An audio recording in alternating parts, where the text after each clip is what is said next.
A pair of eyes watched him from the river. Severance didn't look at them. For the rest of his life, whenever he saw Draken eyes, he would think of those sickening moments when Cidra had been the center of Draken attention. The memory made his hand tighten on the grip of the pulsar. Deliberately, he forced himself to relax.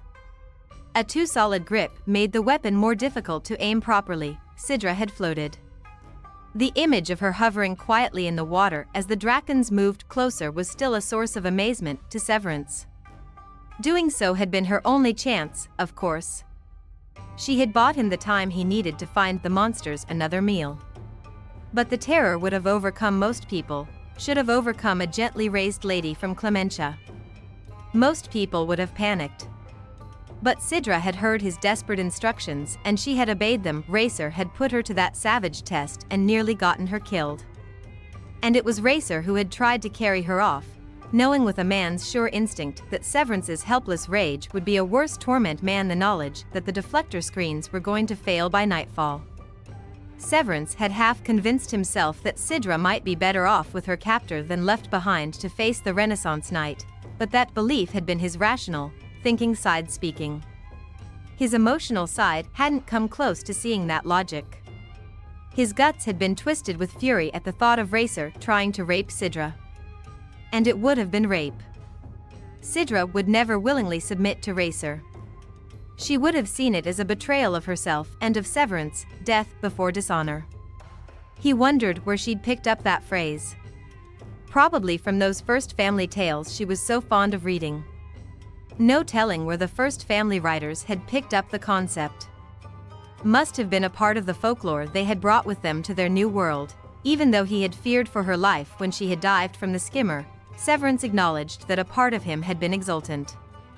Cidra belonged to him, and on some level she had acknowledged that.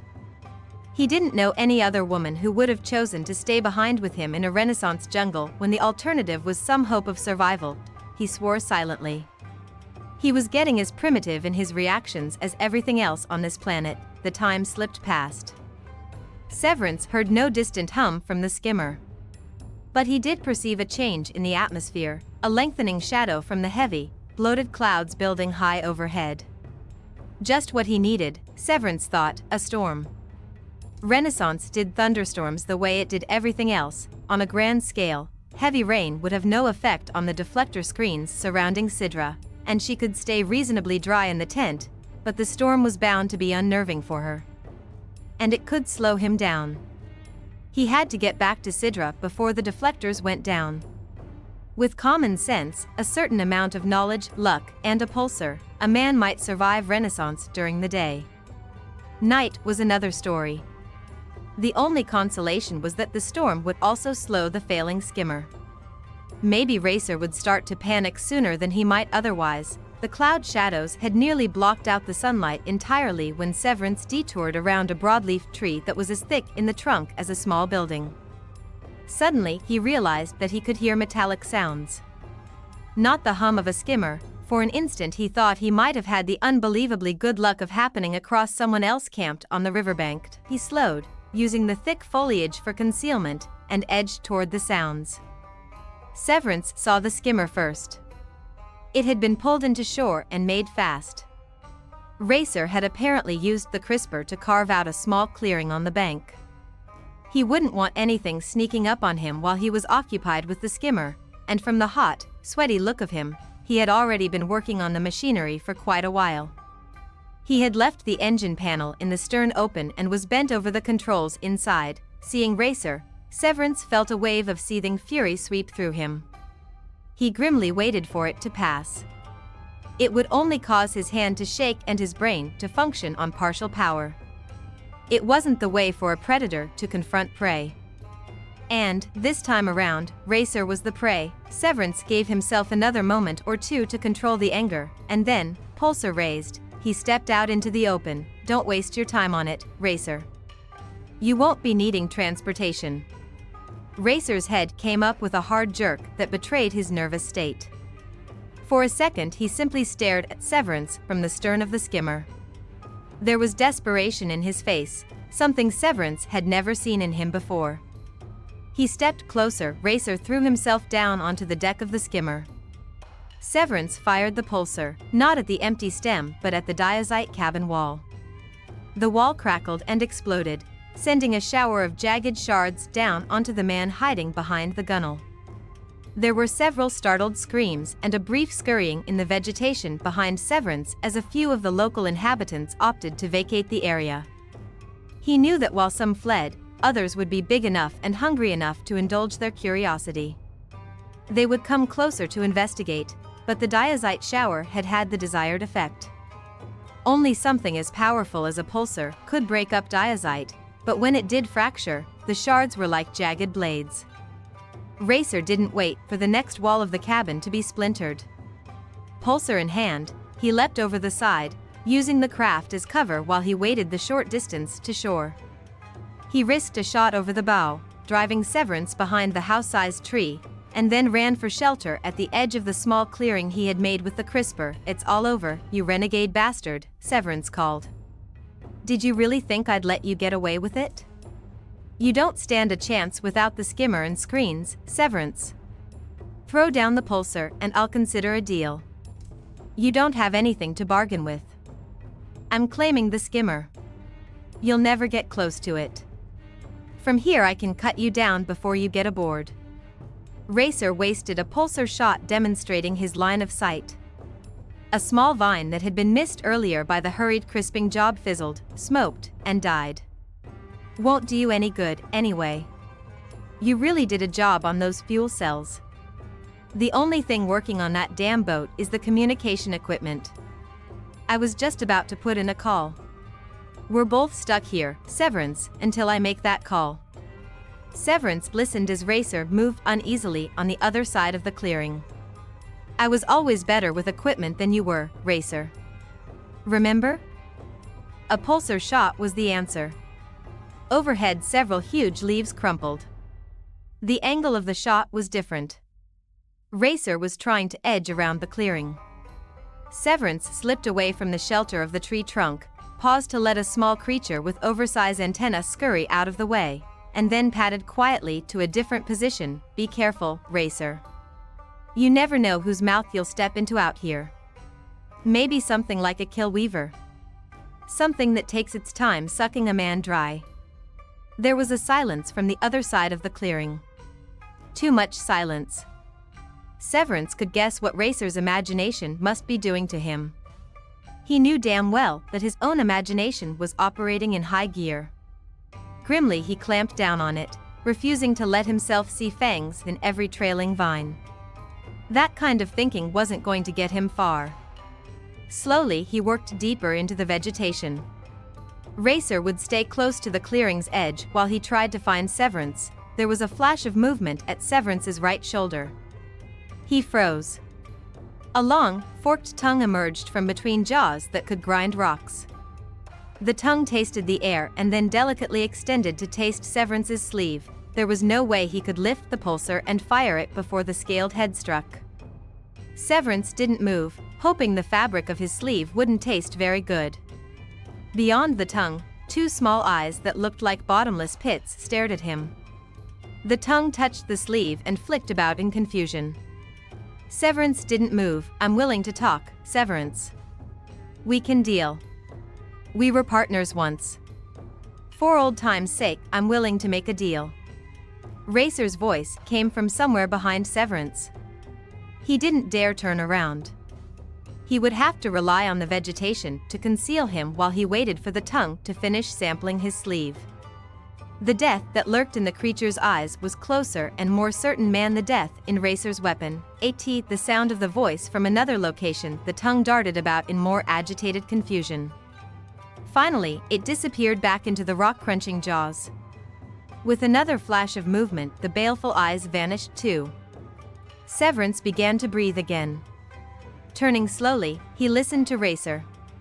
The other man was only a few meters away now, but he couldn't yet be seen. "You'll need my help to get back to the camp. You left your little harmonic there, didn't you?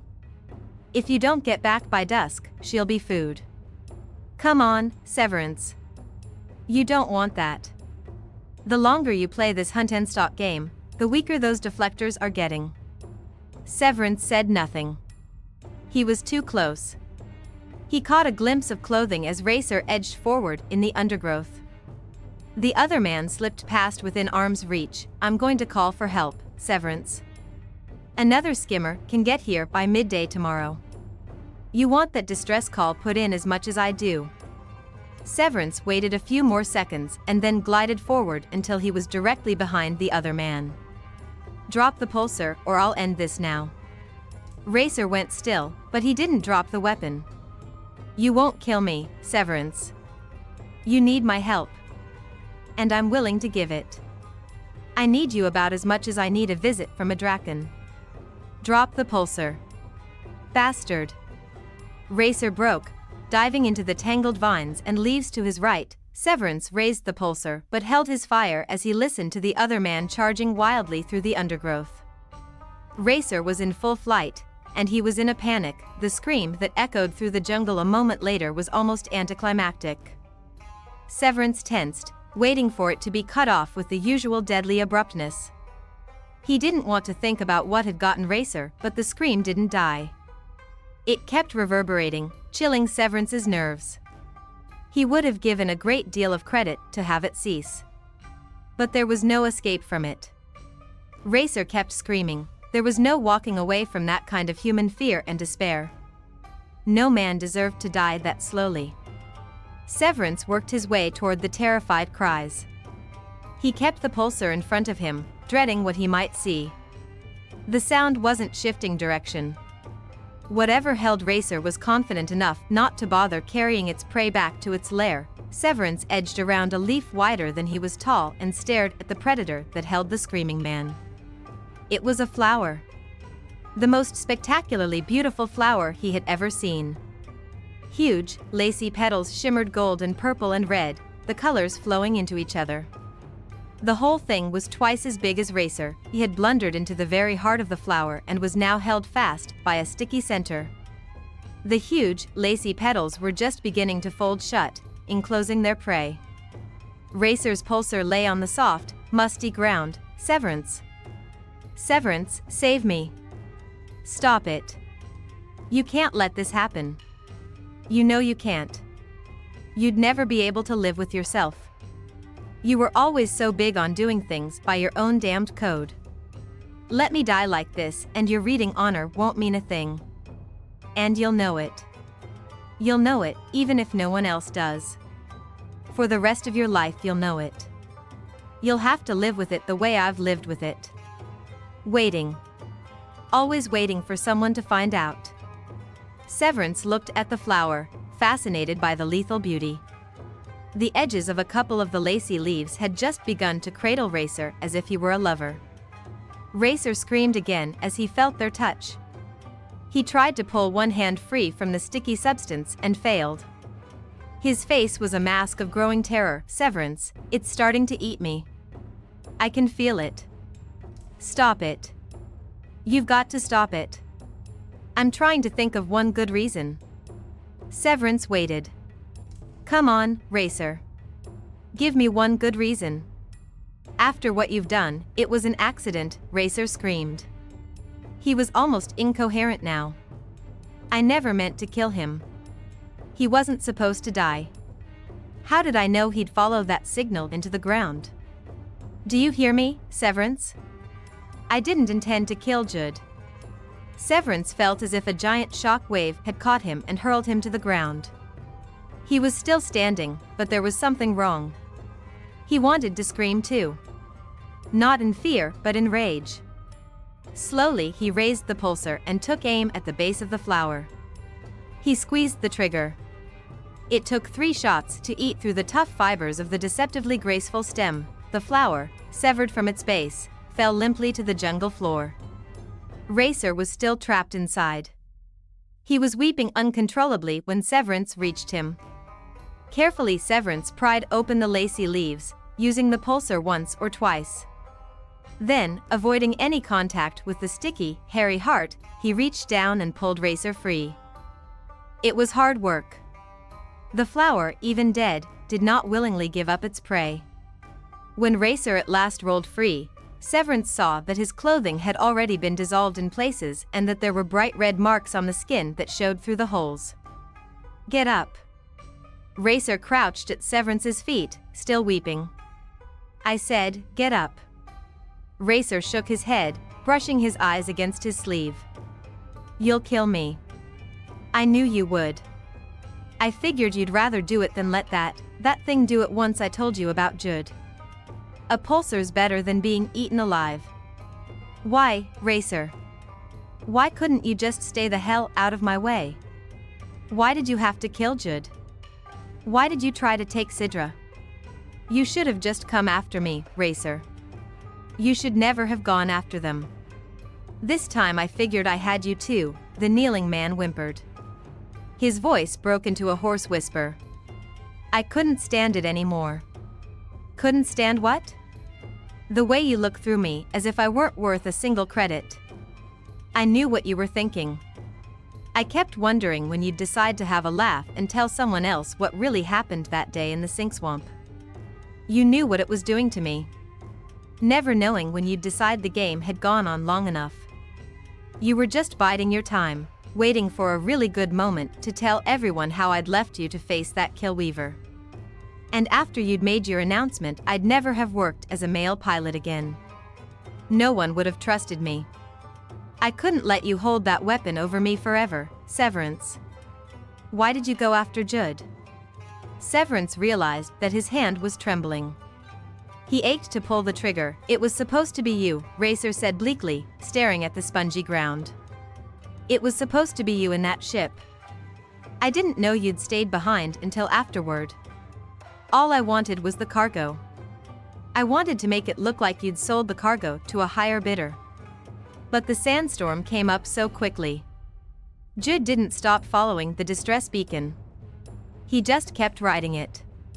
Right into the storm and then into the ground. I should have left you in the flower, Racer." "You wouldn't," Racer said. "You couldn't. That's the thing about you, Severance.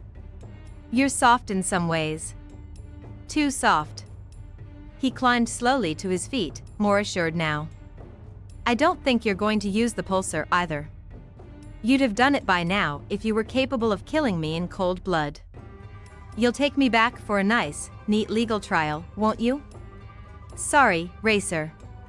I've got better things to do than see you get that kind of justice. Besides, a good trial costs credit."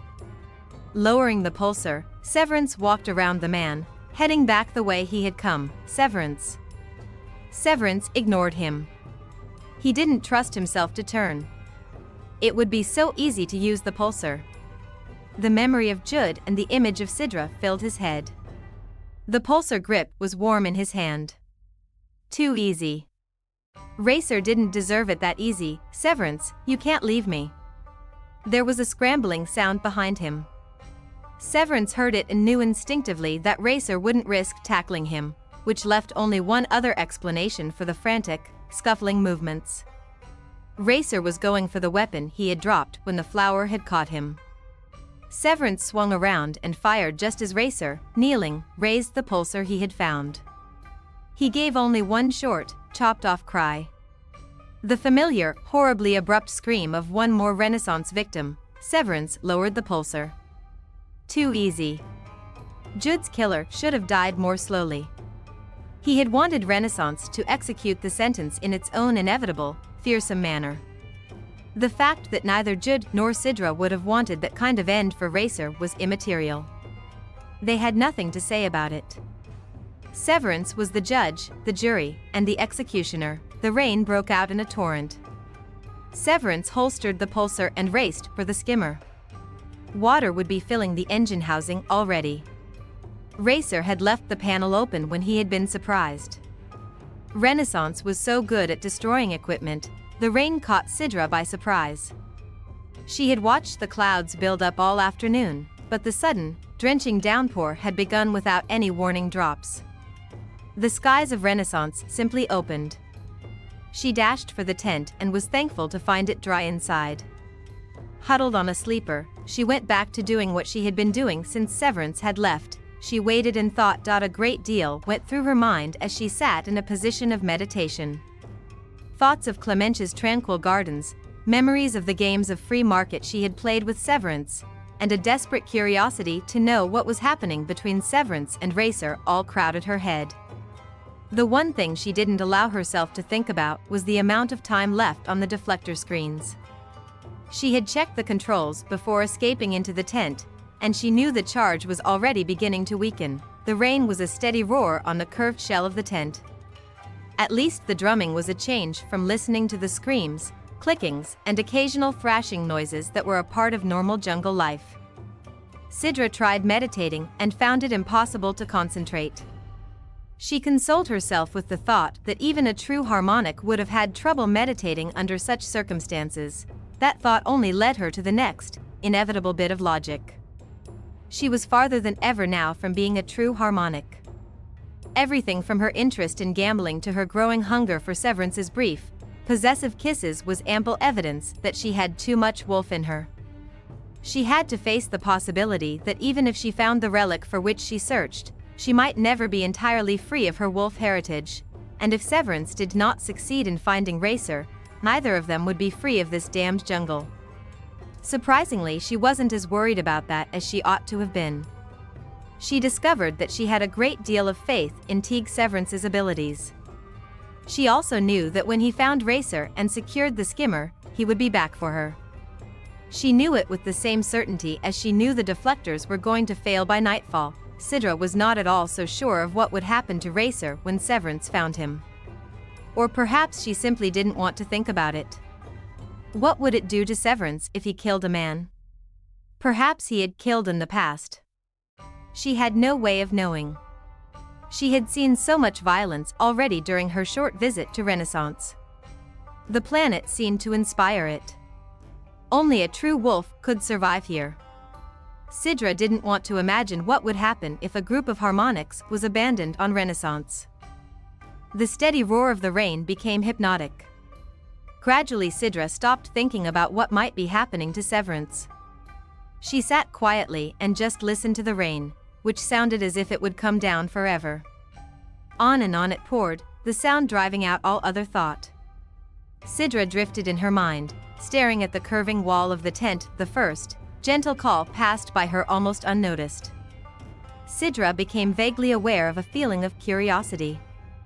For some reason, she was suddenly interested in exploring the world outside the tent. She shook off the odd thought. It was utterly impossible. There was no point in getting soaking wet again today. Drying off after the swim in the river had taken long enough. She dismissed the strange curiosity and went back to drifting in her mind. The rain continued to beat down on the metal tent. Outside, the charge on the deflector control panels went down 2 more levels. Another soft tendril of thought curled in her head, beckoning pleasantly. Not all of Renaissance was violence and death.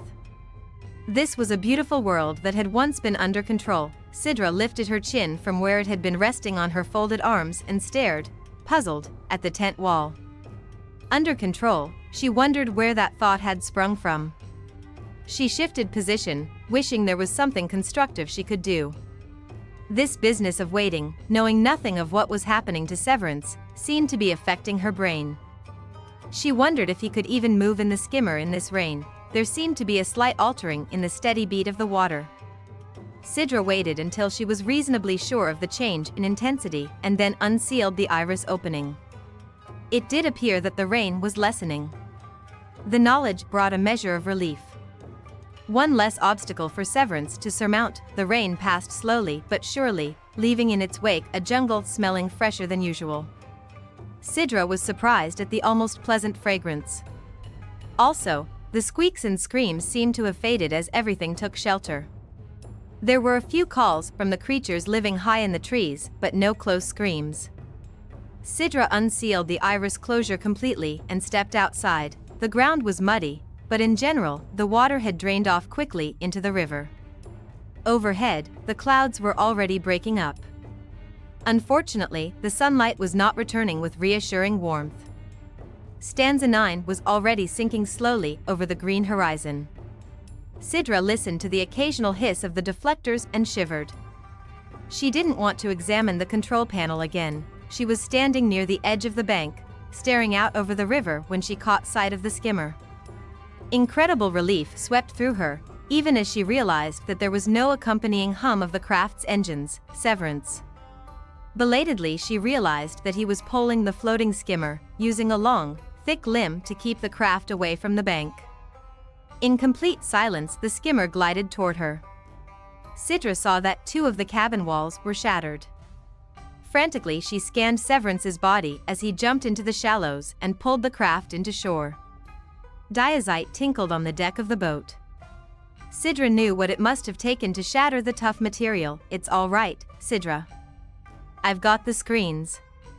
Wearily, he made fast the boat and turned to face her. Cidra took one look at him and knew what had happened to Racer. "Oh, Severance." She ran forward, throwing her arms around him.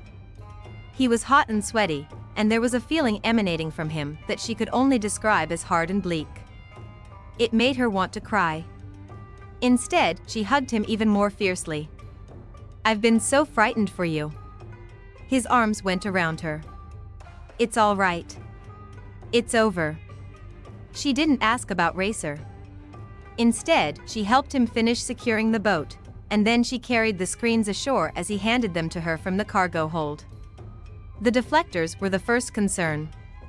The old ones were stored in the skimmer as the new ones took over. There's not enough power left in the fuel cells to get the skimmer off the water, but there is enough to keep the deflectors charged.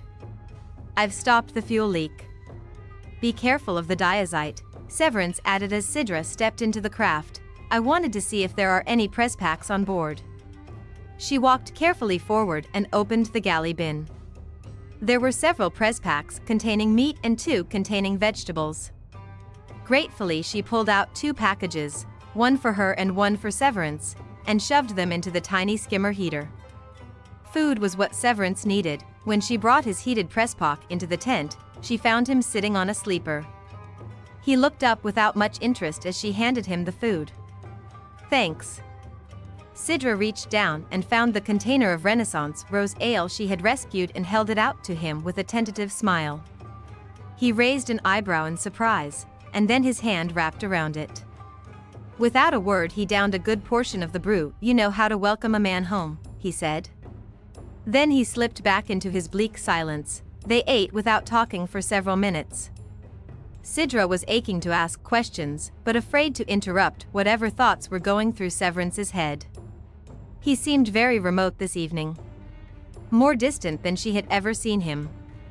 When he finally spoke, it was to give her a few facts. The communication equipment has to have a chance to dry out completely. It's housed in the engine compartment, and that got flooded. We won't be able to make any calls until morning. He went back to chewing methodically. Cidra hesitated and then asked, "What if the comm equipment doesn't work when it's dried out?" "The worst possible case is that we have to pull the skimmer down the river the way I did this afternoon. It's slow going and there are some risks, but it works. We'll do it that way if necessary." Severance lapsed back into silence. Cidra could think of nothing to say, no way to break through the barrier that existed between them. In silence, they prepared for bed, crawling into separate sleepers. For a long time Cidra lay awake, aware that Severance was staring into the darkness. "Severance? What is it, Cidra? You had to kill him, didn't you?" "I killed him." The words were flat, final. Cidra lay in silence, wondering what to say next. Severance needed comfort, and she knew he would never ask for it. She wasn't even sure how to go about offering it to him. But then she felt that trying was pointless. He would reject it, but after another long silence Cidra shifted in the darkness. She unfastened her sleeper. And then she reached out to unfasten Severance's sleeper. "Are you scared again tonight, Cidra?" He didn't move as she slipped in beside him. She could feel the tight tension in him. "Yes," she whispered. "But not of the jungle outside," she added silently. She was frightened by the remoteness in him, terrified by the memories he must be rerunning in his head. He cradled her against him, and she felt the taut muscles in his arm. He hadn't even begun to relax, but she knew he must be thoroughly exhausted. Go to sleep, Cidra. I won't be able to sleep until you do. He turned his head to look down at her as she lay in the circle of his arm. Then you're going to be awake a long time. I know. She put her palm on his bare chest. Cidra, I think you better go back to your own sleeper. I'm not feeling normal. I'm not feeling in control. It's all right, Severance. She nestled closer. I want you. I know. You don't understand, he said roughly. I understand. She waited. Severance shuddered, then turned suddenly and pinned her beneath him. His mouth came down on hers with the urgency of a man who is running toward the promise of safety in a wild and uncontrolled land. Chapter 12. Cidra was startled by the sudden intensity of hunger she felt in him. Severance overwhelmed her. She had thought him exhausted, in need of comfort and human warmth. She had wanted to offer him gentleness and relaxation. But he was gathering her to him as if what she had to offer was life itself. As though he would feed on her in some manner. Sweet harmony in hell, Cidra. I need you. His urgent mouth tasted her, following the line of her jaw to the curve of her throat. She flinched in surprise when she felt the edge of his teeth and then shuddered from the excitement of the sensation. Her gilded fingertips sank into his sleek shoulders, and she turned her head into his throat. He groaned when she touched him first with her lips and then tried out her own sharp little teeth. The shudder that went through him was reward enough to tempt her further. Cidra's arms slipped higher, curving around his neck. Yes. Tighter. Hold me as tight as you can, Cidra. She obeyed, her uncertainty fading as a new wave of feeling took its place. His mouth locked on hers, in an intimate contact that enthralled her. She parted her lips at his urging, allowing him inside. Severance didn't hesitate. In his hunger he would take everything she gave. His tongue tangled with hers. Cidra moaned softly as the wealth of sensation poured through her. She closed her eyes and let herself edge closer to a whirlwind she could not yet name. Severance's hands had been cupping her face, holding her still for his heavy kisses. Now his palms slipped down, seeking the fastening of the shirt Cidra wore. He raised himself a little bit away from her, and she shivered when his fingers parted the material. Then he pushed aside the fabric and lowered himself back down on top of her. Cidra's soft ********* were gently crushed beneath the unyielding hardness of his chest. It was a strangely satisfying kind of pressure, and she instinctively moved beneath him. Cidra, my sweet, strong Cidra. You're so soft. The words were a dark murmur against her skin as Severance shifted his weight. Cidra felt his hands gliding over her shoulders and down to her *********. When his fingers found one budding nipple and began to stroke it, she whispered his name far back in her throat. The small cry seemed to please him. It also fed the physical urgency in Severance. He lowered his head, taking the taut nipple between his teeth. Cidra shivered as excitement unfurled deep in her body. Her leg moved languidly, sliding over his. The fabric of their trousers was an unnatural barrier, one she no longer wanted. Severance took instant advantage of her small, unconsciously enticing movement. He pushed his leg between hers, letting her feel for the first time the waiting heat in his lower body. Even through the clothing, Cidra was made fully aware of the straining male power in him. She wanted time to grow accustomed to the physical changes going on in herself as well as in him. But Severance seemed driven now. He went to work on the unfastening of her trousers. Lift up, Cidra. Hurry, sweetheart. I can't wait much longer for you. His hand was under her *******, raising her slightly so that he could force the pants down her legs. His hand followed the clothing as she pushed aside the trousers. She felt his fingers curling into her hips, her thigh, and her calf. Then the trousers were gone and she lay nude beneath him. Her lashes lifted, and she found herself looking deeply into his shadowed gaze. There was a drawn harshness in his face that brought back some of her earlier uncertainty. This wasn't how she expected a wolf to look when he made love. She had always imagined that there would be more gentleness, a kind of lingering tenderness. She felt very vulnerable. At the same time, there was a heated excitement flowing through her that even the uncertainty couldn't quell. This was Severance. Everything was all right with him. Tentatively, Cidra drew her palms down his back, feeling the strong, muscled contours. His hand flattened on her stomach, and he stroked her as he whispered rough words of desire against her throat. She responded to the words as much as to the touch, trembling a little as his hand moved lower.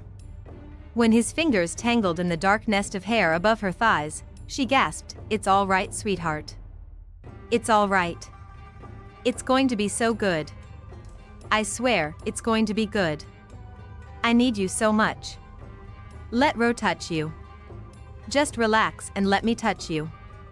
Under the soothing onslaught of his words, she parted her legs, allowing him an intimacy that left her feeling dazed. His hand slid lower, fingertips drawing strange, curling patterns over a part of her that had become unbearably sensitized. "Severance? You're so hot and damp." He seemed awed by the response he was evoking. "So welcoming and ready." "I want everything, Cidra." He rested his head on her ********. "I know I should take this more slowly. But I can't. You don't know how it's been for me. I want you so damned much." She laced her fingers into the depths of his hair. "I want you, too, Severance." The whispered confession startled her. But as soon as the words were out, she realized that they were nothing less than the truth. All thought of dispensing comfort or human warmth had vanished. She ached for something else now. There was a growing need to have him closer. His hand moved again between her thighs, and this time she knew she wanted more. She lifted herself, pleading silently for even more intimacy. He pulled away from her with a muffled groan, fumbling with the trousers he still wore. In the shadows she saw the strong shape of his thighs, the flat planes of his hips and stomach. There was an alluring strength in him that made the blood sing in her veins. Cidra felt at once lightheaded and heavy. When Severance came back down beside her, gathering her close again, she was aware of the strong, hard thrust of his manhood pressing against her. "Open yourself for me, my love." His hand was on her inner thigh, gently but firmly pushing apart her legs.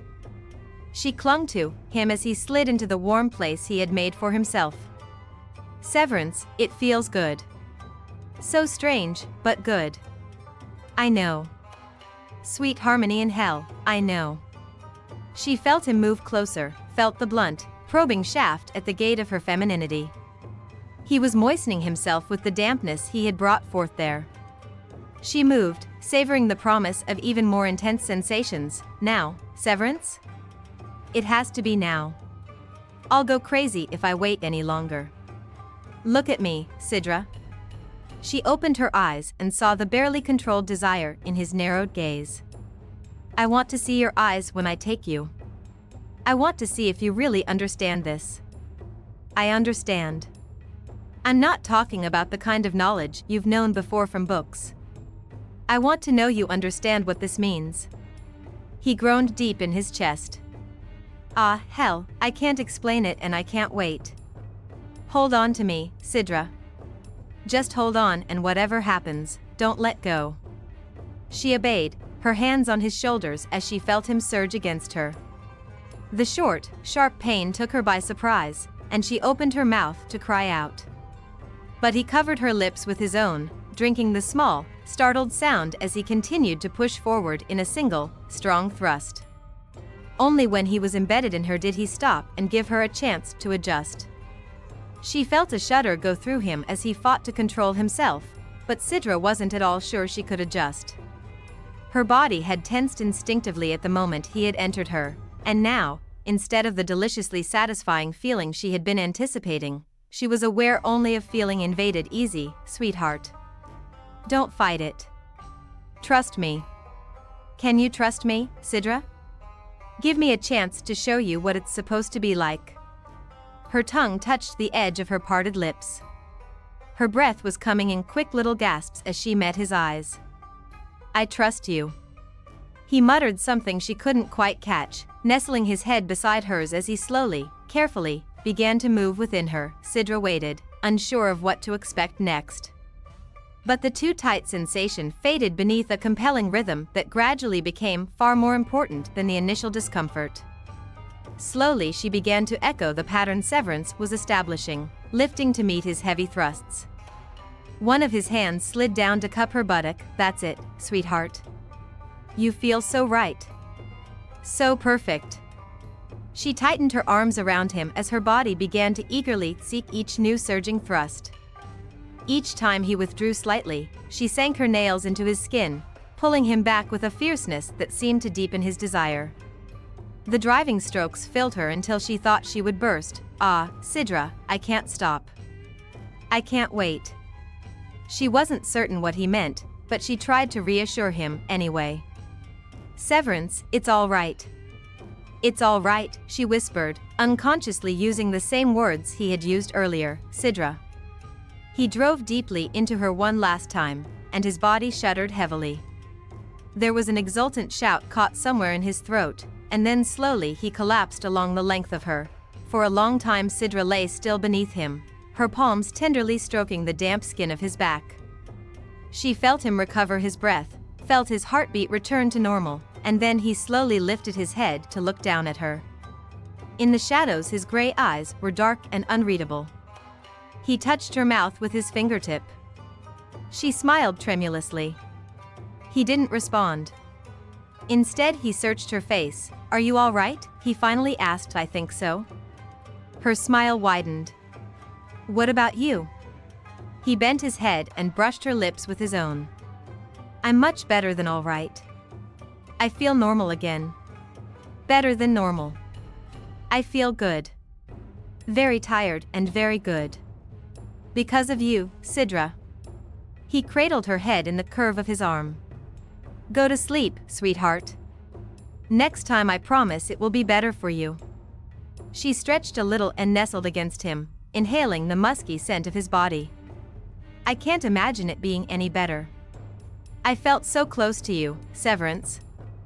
I've never felt that close to another human being in my life. Maybe that's why wolves are so interested in sex."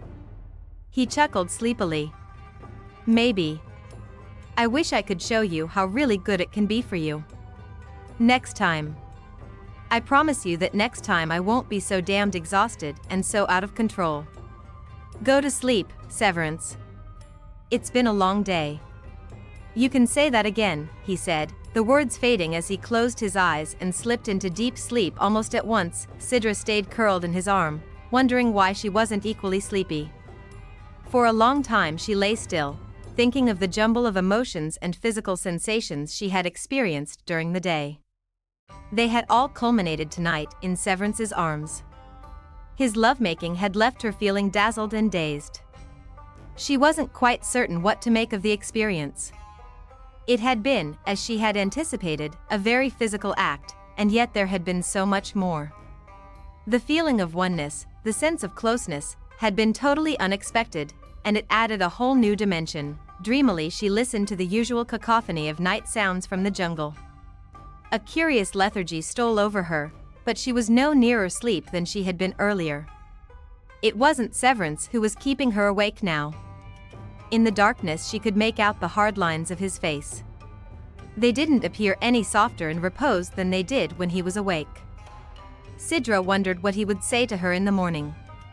And then she occupied several long minutes wondering what she would say to him. The first words after a night like this ought to be significant, she thought.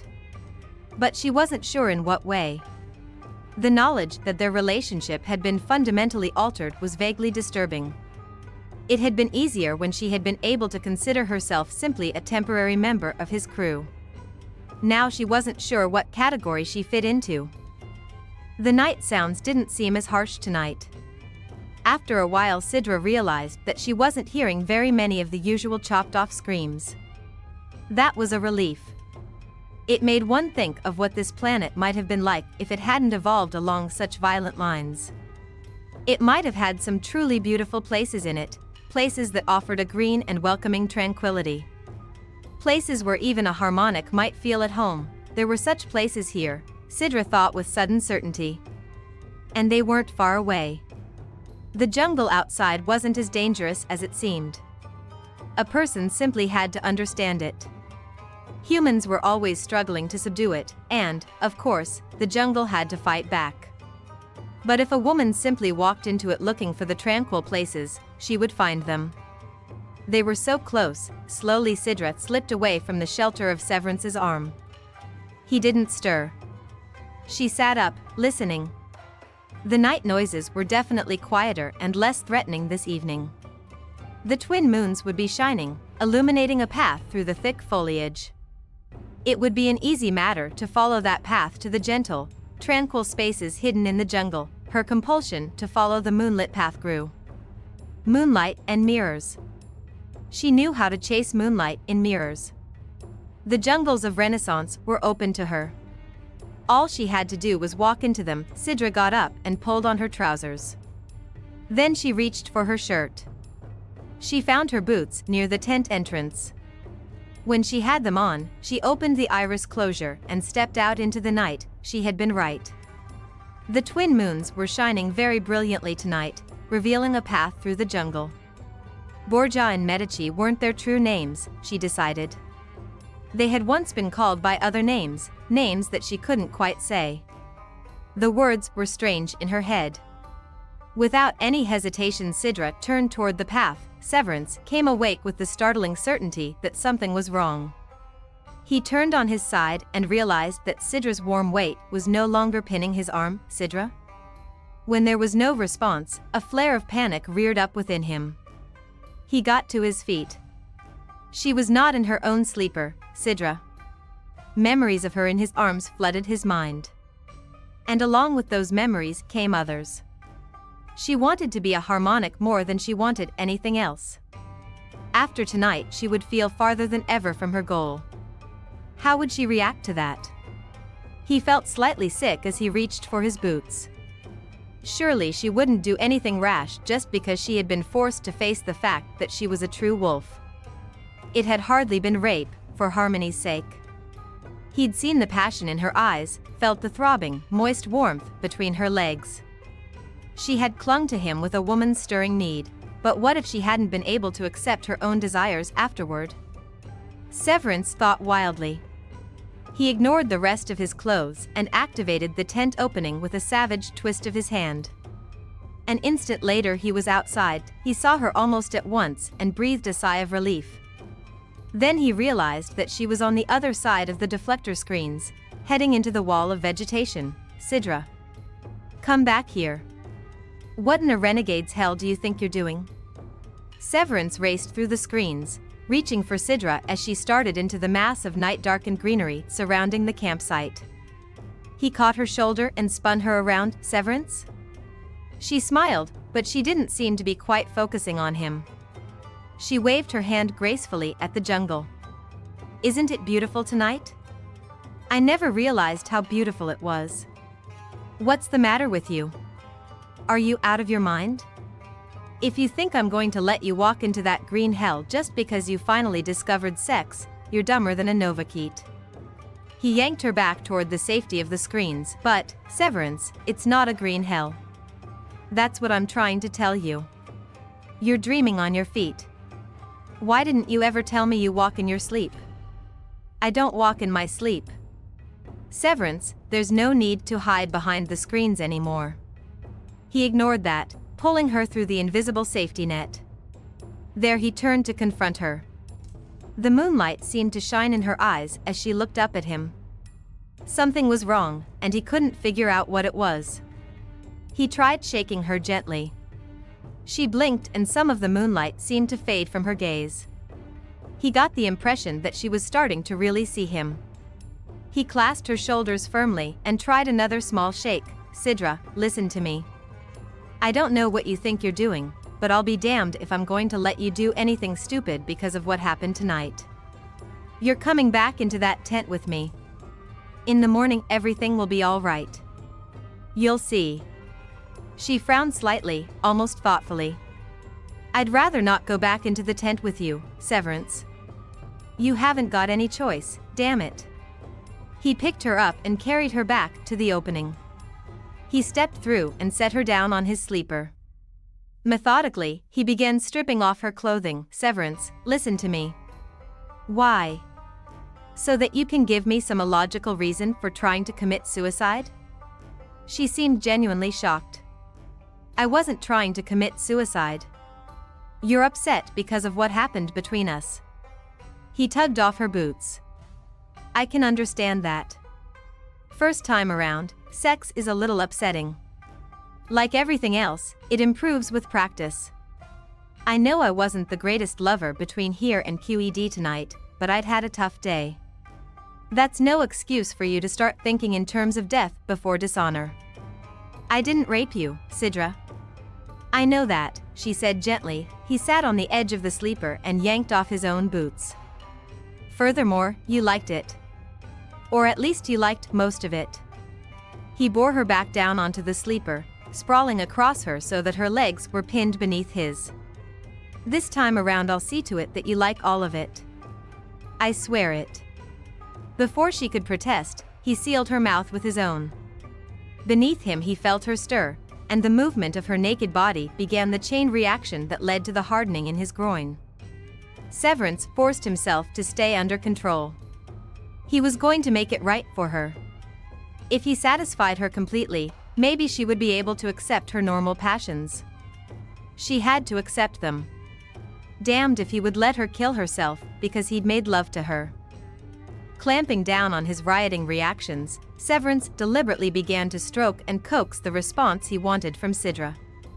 After a brief struggle that seemed to stem more from her surprise and confusion than any real desire to fight him, she stopped resisting. Her arms went around his neck, and he knew a vast sense of relief.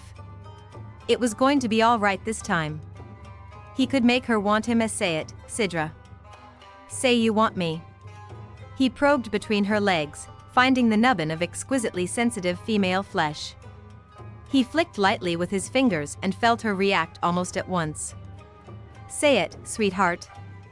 I want you, she whispered, arching against his hand. He kept up the light teasing between her thighs while he lowered his head to draw first one nipple and then the other into his mouth. She shivered in his hold, and another wave of satisfaction went through him. Relentlessly, he kept up the tender assault, even after she was trembling under his hands. She responded to him the way a flower responded to sunlight, opening herself and welcoming him. Severance. Please. I can't stand any more. Her eyes were squeezed tightly shut, her head arched back over his arm, but he didn't stop, and he didn't move to cover her. This time he would make sure everything went right. Slowly he began working his way down her body, tasting her with his tongue, nibbling at her until she cried out for more. All the while he kept his fingers moving on her and in her. She twisted and writhed in his hands, and he gloried in it. When he dropped an intimate kiss into the triangle of hair at the apex of her thighs, she cried out again and clutched at his shoulders. That's it, sweetheart. That's it. The scent of her was dark and spicy, the essence of her femininity. Severance thought it would surely drive him over the edge. Still he maintained his self-control. He touched the nubbin with his tongue and felt Cidra's whole body tighten convulsively. Deliberately he deepened the passionate caress. The little cries in her throat were the most beautiful songs he had ever heard. He felt her nails digging into his shoulders and knew another lightning jolt of satisfaction. Severance. Let go, Cidra, just let go. He parted the pliant opening with his fingers, and she whispered his name again. He loved the tight, husky, aching way she said it. He slid 2 fingers gently into her, his tongue still curling around the bud of throbbing flesh. She tensed again, breathed his name again, and this time 1,000 tiny shivers flooded her body. Severance. Sweet harmony, Severance. That's the way I want to hear my name. Intoxicated with the knowledge that he'd brought her complete satisfaction, half-spaced with his own anticipation, he flowed back up along her body and slipped between her legs. He drove into her before the tiny convulsions had ceased. The last of them pulled him deeply into her. A moment later it was Cidra's name that was filling the tent and his body that was shuddering in completion. And then he went still on top of her. When he finally came back to his senses, he was aware of Cidra's fingers moving languidly in his hair. Severance decided he liked it. He moved his head a little closer. I wasn't trying to kill myself, Severance. You were upset. Scared, maybe. Scared of what? She asked, scared of what's happening to you. To us. She appeared to give that some thought. It's confusing, but I don't feel really frightened. Good. We'll talk about it in the morning. I'm wide awake, she told him. I wouldn't mind discussing it now. He opened his eyes and found that his line of focus took in the peaks of her BR********. It was a pleasant view. You need the sleep, Cidra. And so do I. We've got a long day ahead of us tomorrow. I feel strange, Severance. You'll feel better in the morning. I don't feel bad, she emphasized. Just strange. I'm sure it's a normal reaction. I don't know. She sounded genuinely puzzled. I also feel a little sore. He winced guiltily. I'm sorry, sweetheart. You'll feel better in the morning. And next time you won't feel sore afterward. She yawned. You sound very sure of everything. I'm the pilot in command, remember? I'm supposed to sound sure of everything. He lifted himself up on one elbow and looked down at her. Cidra? You swear you weren't thinking of doing anything rash because of what happened tonight? Why would I want to kill myself after enjoying such pleasure? He smiled and kissed her. That's the true wolf outlook. You know what the best part is, Severance? What? Feeling so close to you. It's very nice. Very, he agreed. As he drifted back into sleep, Severance decided that Renaissance wasn't such a bad place to stake his claim on Cidra. He hadn't intended to rush things. He had wanted the right time and the right background. During those 2 weeks on board Severance Pay, he had fantasized more than once about the perfect setting. In his mind, he had constructed a picture that included good ether wine, harmonic music in the background, a wide, lush bed, and all the time in the world. Here in the middle of a Renaissance jungle, he'd had none of those props, but it didn't seem to matter. There was something primitive and new about the jungle, and it fit in well with the way he felt about Cidra. The more he thought about it, the more appropriate the setting became. She had been right earlier when she had tried to tell him that the jungle wasn't really a green hell. It was an exotic, exciting, primitive world, not a hell. A man could survive in the jungle without deflector screens and crispers, Severance decided. Hadn't he survived today? There were places in the jungle that were soft, green refuges. In such places he could make love to Cidra beneath twin moons with strange names all night long. It would be good to see her soft, slender body bathed in moonlight. He fell asleep with that last image in his mind. When he awoke again, he knew it was nearly dawn. Lazily he turned, feeling for Cidra. Then he sat up with a jerk. She was gone again. This time Severance didn't feel the rush of fear he had felt the last time he had awakened and found her gone. She hadn't had time to get far, he thought as he pulled on his clothing. And she would be safe enough. The jungle was safe for her. And for him. He stepped out of the tent, fastening his shirt, and glanced around. There was no sign of Cidra, but he was curiously unconcerned. He sensed the direction in which she had gone, and he set out to follow. He was just about to step through the deflector screens when a niggling sense of unease stopped him. For a moment he couldn't figure out what the problem was. Then he thought about the pulsar and utility loop he had left behind in the tent. It wasn't like him to go anywhere on this planet without either. He felt undressed without them. Habit was hard to break. Shrugging, Severance walked back toward the tent. He wouldn't need a weapon, but since he seemed uncomfortable without it, he might as well get it. Inside the tent he strapped on the holstered pulsar and reached for the utility loop. With the familiar weight of the pulsar and the utility loop in place, he walked back outside and through the deflectors. A strange impatience was beginning to eat at him now. He wanted to catch up with Cidra. She might be quite a way ahead of him by now. He pushed his way through the underbrush, deciding not to worry about what sort of creatures might be hiding in the vicinity. Hadn't he already realized that the jungle was not really a hell? It was a good place, a natural place, one where a man could feel in harmony with nature. Perhaps this was how harmonics had always felt.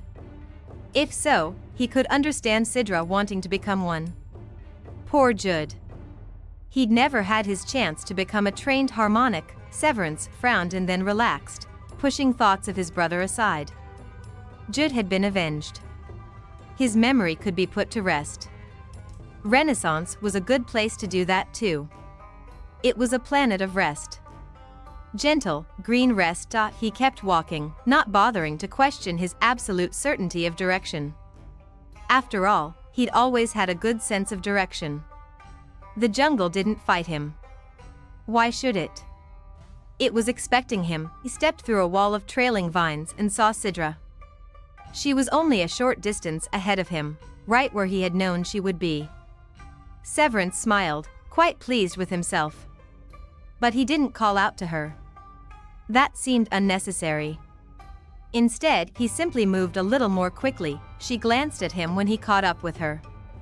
Her eyes had that slightly unfocused expression again, but that was all right.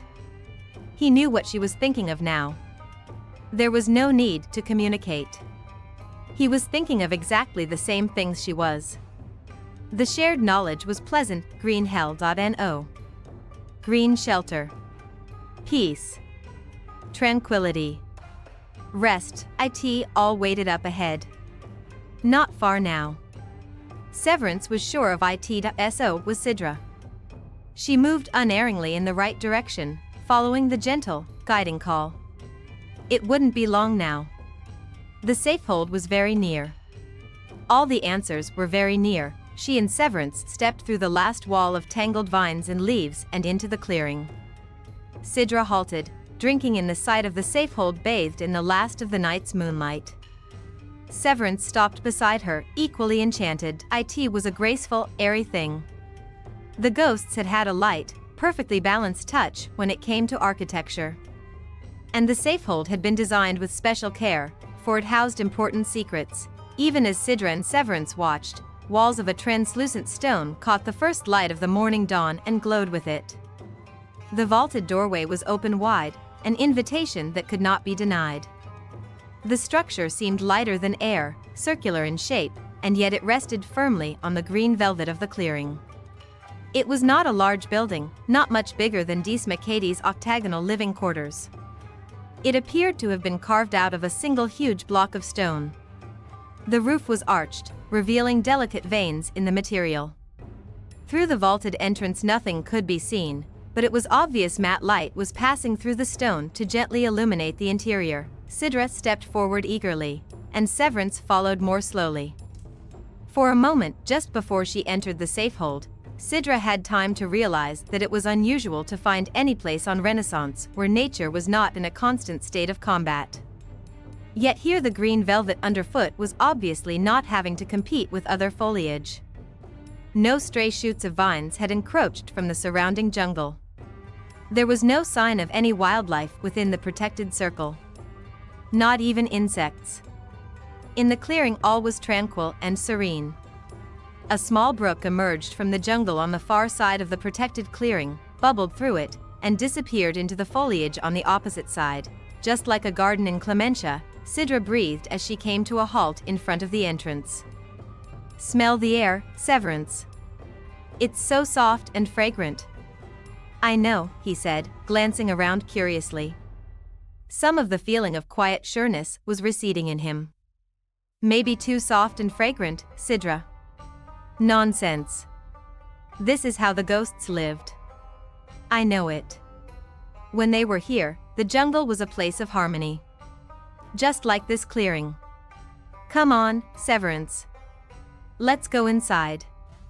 He hesitated, struggling now with something in his mind.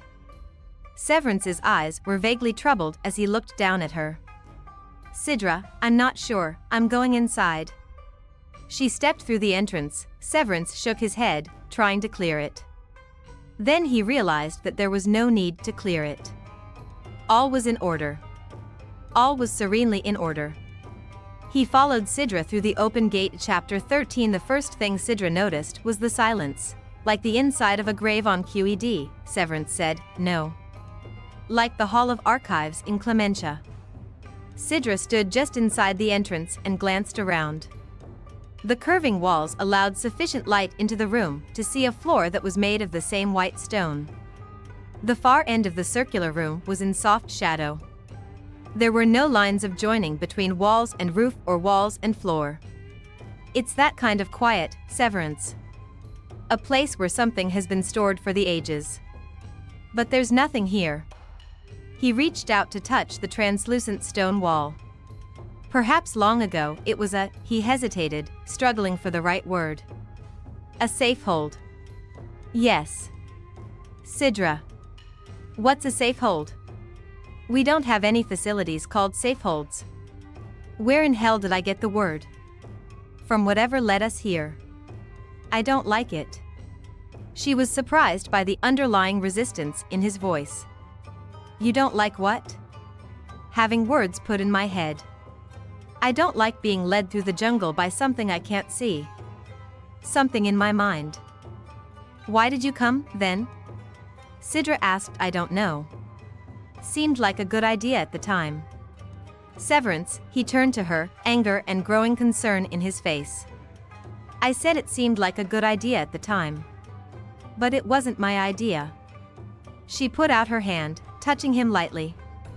Cidra smiled wistfully. Calm down, Severance.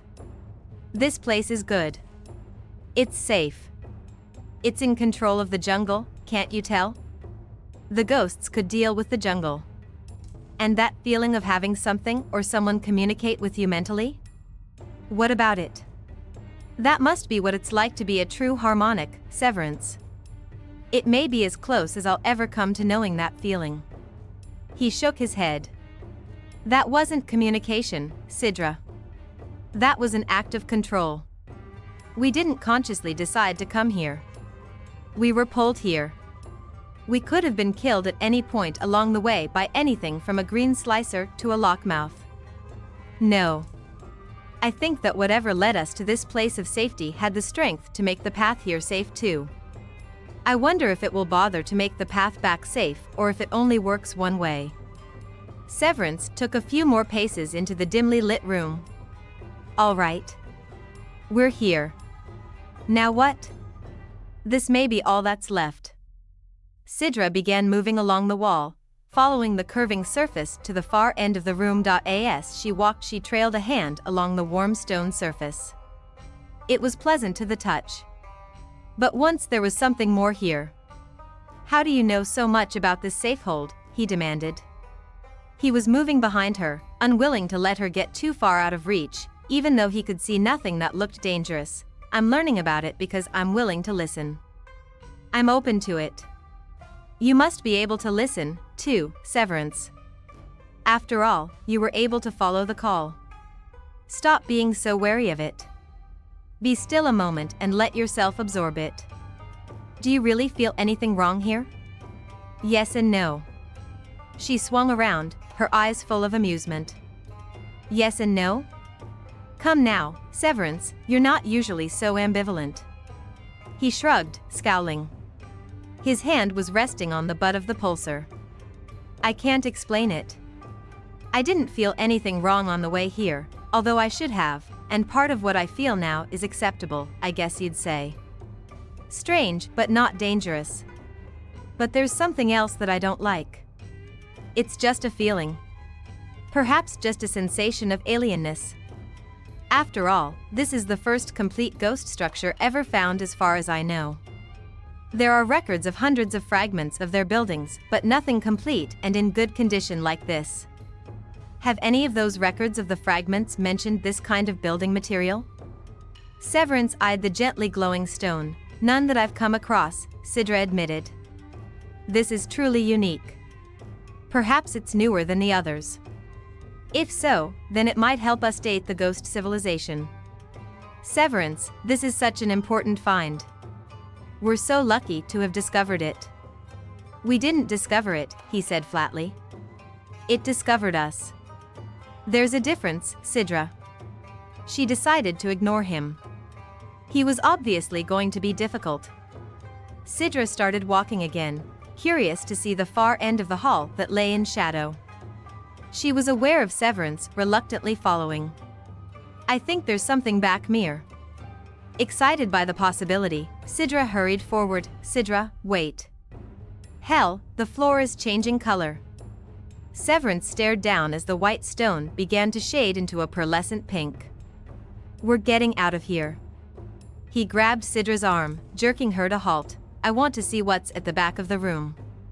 She tried to pull free, but his hand was clamped around her arm like a manacle. Severance, please. This is what I've been looking for. Don't you understand?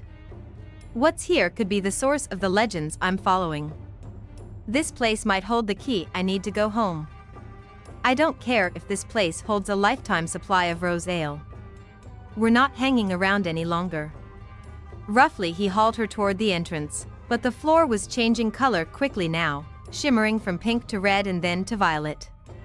Other colors were filtering to the surface, and even as Severance watched, the shifting colors bled upward into the walls and ceiling. Then, without any warning, there was something more than colors. There were shapes. Shapes that weren't restricted to the two-dimensional surface of the walls. They seemed to be stepping out into the room, the laughing gods, Severance. Look at them. They were real. Just look at them. Stunned, Severance came to a halt in the middle of the room, still holding Cidra with one hand. His other hand hovered above the holstered pulsar. He heard the wonder and excitement in Cidra's voice and knew that he felt the same sense of awed anticipation. The feeling of alienness was gone. What filled him now was a magnificently amplified version of the serenity and quiet pleasure he got when he handled his collection of stone carvings. The laughing gods were everywhere in the safehold. They surrounded Cidra and Severance, but it was clear that they had no substance. They were an illusion, something like a holotape projection, but far more perfectly reproduced. It was like being in the midst of ghosts, mesmerized by the reality of what he was seeing. Severance continued to stand still. Cidra didn't move beside him. There was no sound, only the shifting images on the ceiling and walls and in midair. It's a record, Cidra whispered. I was right. This place is an archive. These are the ghosts. They look different than they do in the carvings. I don't think so. It's only their clothing that's different. That would make sense if these are images of them at a later period in their development. The drive to get out of the safehold was gone. Severance felt relaxed again. Cidra stopped struggling to free herself when she realized that she wasn't going to be hauled forcibly out of the room. They stood quietly, watching the shifting images that filled the room. The ghosts had been a handsome people. The vaguely feline features expressed a deep intelligence and an awareness that was obvious even to people whose ancestors had come from another solar system. They moved with a lithe grace, walking on two legs. Their clothing was more simply styled in these images than the clothing worn by the statues. The portions of the body not shielded by the simple robes were furred.